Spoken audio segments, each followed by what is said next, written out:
Seruput kopi dulu, Lur. Bayangin ada satu kapal yang jalannya pelan. Kelihatannya biasa aja, tapi diam-diam bisa nguping isi laut sampai jauh banget. Nah, itulah yang lagi ramai dibahas. KRI Canopus yang kabarnya tinggal beberapa hari lagi bakal merapat ke Indonesia. KRI Canopus ini bukan kapal perang yang bawa rudal atau meriam gede. Dia nggak dibuat buat baku hantam di garis depan, tapi justru perannya jauh lebih halus dan strategis. Kapal ini masuk kategori kapal bantu survei hidrooseanografi. Artinya, tugas utamanya adalah memetakan kondisi laut secara detail, mulai dari kedalaman, kontur dasar laut, sampai karakter airnya. Tapi Lur, jangan salah. Di dunia militer, yang namanya data itu sama berharganya kayak senjata. Bahkan bisa lebih penting. KRI Canopus punya kemampuan untuk melakukan pemetaan bawah laut dengan teknologi sonar canggih. Sonar ini bisa menyapui dasar laut dan menghasilkan gambaran detail. Dari situ, kita bisa tahu jalur aman untuk kapal selam, titik rawan ranjau laut, sampai area yang cocok untuk operasi militer.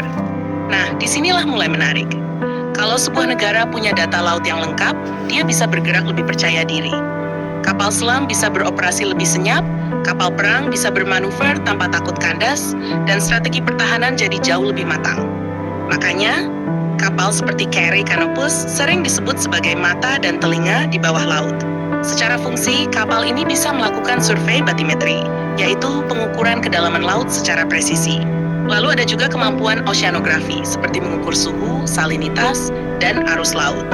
Semua data ini penting banget buat operasi militer modern. Kenapa? Karena kondisi laut itu mempengaruhi segalanya. Suhu air bisa mempengaruhi performa sonar, arus laut bisa mempengaruhi jalur torpedo. Bahkan gelombang laut bisa menentukan kapan waktu terbaik untuk operasi. Jadi, bukan cuma soal ngintip laut tetangga ya, Lur.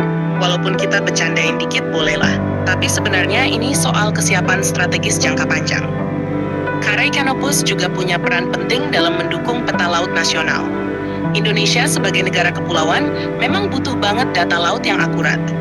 Banyak wilayah yang masih belum dipetakan secara detail, terutama di bagian timur. Dengan kapal seperti ini, TNI AL bisa memperkuat basis data maritim.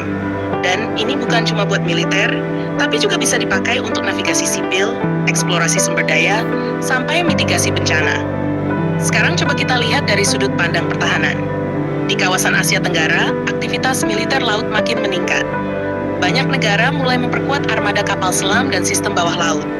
Nah, tanpa data yang akurat, kita bisa ketinggalan jauh. Disinilah KRI Canopus jadi penting. Dia bisa membantu Indonesia memahami medan bawah lautnya sendiri. Dan dalam konteks militer, itu adalah keunggulan besar. Karena perang modern bukan cuma soal siapa yang punya senjata paling kuat, tapi siapa yang paling paham medan tempurnya. Kalau kita analogikan, ini kayak main game, yang satu hafal map sampai detail, yang satu lagi cuma nebak-nebak. Kira-kira siapa yang lebih unggul?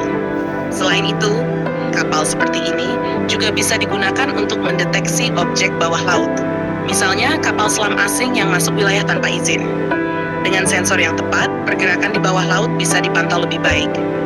Jadi walaupun nggak kelihatan garang, KRI Canopus punya efek strategis yang besar.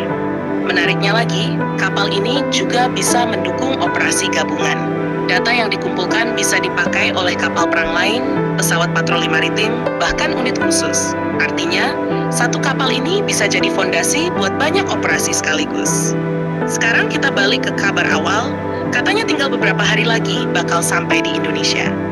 Kalau itu benar, berarti dalam waktu dekat TNI AL bakal punya tambahan kemampuan penting di sektor survei dan intelijen maritim. Dan ini langkah yang cukup cerdas. Karena sebelum bicara soal beli kapal perang mahal atau rudal canggih, yang paling dasar adalah memahami wilayah sendiri dulu. Tanpa itu, semua alat tempur bisa jadi kurang maksimal. Jadi walaupun kita tadi sempat bercanda soal ngintip laut tetangga, sebenarnya yang lebih penting adalah memastikan laut kita sendiri benar-benar kita kuasai datanya. Karena di dunia militer modern, informasi itu senjata. Dan KRI Canopus adalah salah satu alat untuk mendapatkannya. Menarik untuk kita tunggu, nanti setelah resmi beroperasi sejauh mana kapal ini bakal dimanfaatkan. Apakah hanya untuk pemetaan atau juga mulai masuk ke peran yang lebih luas dalam strategi pertahanan laut Indonesia? Yang jelas, kehadiran kapal seperti ini menunjukkan satu hal. Indonesia mulai serius memperkuat fondasi bawah lautnya. Dan itu langkah yang gak banyak disorot. tapi dampaknya bisa besar dalam jangka panjang. Jangan lupa subscribe, like, dan komen di bawah sambil ngopi.